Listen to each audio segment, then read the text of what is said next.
Tonight, after Grady County Sheriff's investigators recovered 6 stolen dogs worth thousands of dollars. My investigators tell me this is only the beginning. Residents in one South Georgia city are worried about a sinkhole on their street. What city leaders had to say when we told them about the problem. It takes hundreds of thousands of dollars of your tax money to operate the Albany Civic Center every year. What the city is doing to try to bring in more events to offset that tax burden. Live, local, late breaking. This is WAOV News 10 at 6. And whoever took these dogs knew exactly what they were getting. A Grady County dog breeder gets stolen dogs worth more than $20,000 back thanks to some good police work. Doggy DNA was the key to solving this crime. A puppy and 6 adult dogs are back where they belong, and one suspect is in custody tonight. WAOB News 10's Catherine Patterson spoke with the Grady County investigator who went the extra lengths to crack this case. Ben, investigator Chris Lucky tells me he is relieved to have found some of these pricey pups. It's been about 3 months since the victim called 911 to report these dogs stolen. Thanks to a DNA test and an undercover deputy, the dogs are back home. This is just one of the 6 dogs recovered at a home on the 300 block of Drury Lane in Colquitt County, June 28th. And these dogs are not just a typical dog you think. These are very expensive breeding dogs. Breeding dogs that belong to Kathy Buffington, a licensed breeder out of Grady County. But on the morning of April 4th, Buffington called the Grady County Sheriff's Office, reporting that 6 of her 9 dogs were stolen from her property. It's really no different than someone taking a child from a parent.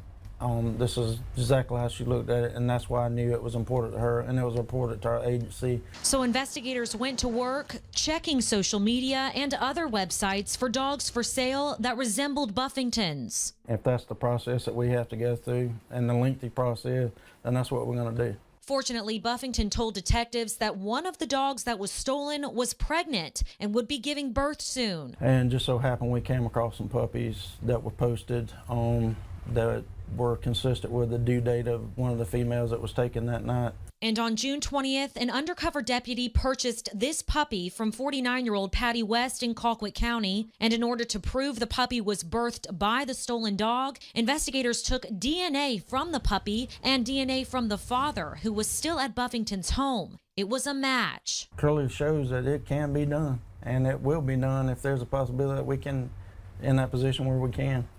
Investigator Lucky secured a search warrant at West's home, where he found Buffington's dogs and cash believed to have been derived from the illegal sale of the dogs. West is now in custody at the Colquitt County Jail, charged with theft by receiving stolen property. The Grady County Sheriff's Office had help from the Colquitt County Sheriff's Office, the Humane Society, as well as the Department of Agriculture. And right now, investigators have not connected West to physically taking the dogs. I spoke with Buffington today, who did not want to go on camera, but she told me she's completely overjoyed to have her dogs back, and she believes investigator Lucky is her good luck charm.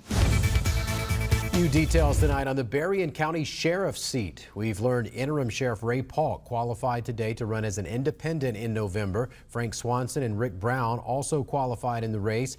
Anthony Heath was removed from office yesterday after pleading guilty to violating the civil rights of 2 suspects by using excessive force. Heath will be sentenced in September. A relative of an Albany murder suspect is now charged with hiding him from law enforcement for nearly 2 years. The grand jury indicted Samuel Bryant on murder, aggravated assault, and arson charges. Shansla Bryant was indicted for hindering apprehension of a criminal.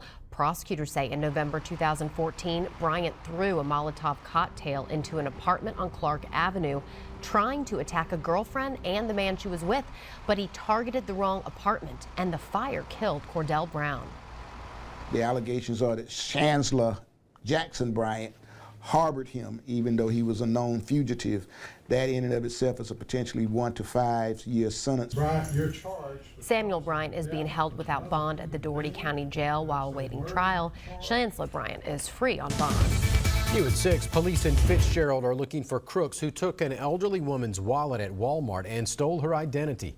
Police say the 81-year-old woman left her wallet at the customer service desk. The thieves have been using her credit and debit card and checks to make purchases all over South Georgia. They've been seen in Fitzgerald, Douglas, Tifton, and Moultrie. They're driving a Scion SUV. Let's look at it. Call Fitzgerald Police at 229-426-5014 if you have any information about these suspects that could help catch them. 7 store employees in Lowndes County are free on bond tonight after being arrested for selling alcohol to minors. After several complaints from citizens, the sheriff's office conducted an underage alcohol sales operation. Deputies visited 40 stores. They observed these employees in the act. All 7 are charged with furnishing alcohol to a person under 21. Several viewers messaged me on Facebook this week concerned about a sinkhole on their Albany street they say has been there for over a year. It's a hole that is more than unsightly. They worry someone will get hurt. Well, the city hasn't fixed the problem, so we brought their concerns directly to city leaders. Neighbors say this orange barrel has taken up residence on this residential block of 17th Avenue, covering a sinkhole they say appeared 14 months ago. May of last year, we made a phone call and just had the concern that the hole had shown up in the road. A sinkhole located right in front of Kurt Nully's driveway. From time to time, the barrel's moved, and we're afraid that someone might drive into it or walk into it, or, you know, day or night. You know, it's a pretty good sized hole. I can stick my arm into this hole. It is pretty deep. So we made a phone call to the city, and their response was swift. Within 2 hours, Richard Bramblett, Albany's utility director, checked out the hole and told us the city gets hundreds and hundreds of calls, and for some reason, this problem never got into the system. I know that people have come out and looked, and but no one's taken any action. I mean, from time to time, we'll see a city worker and ask them to come have a look at it, and that's about as far as it goes. So. It's about to go a lot farther. The city told us they are going to fix the sinkhole promptly.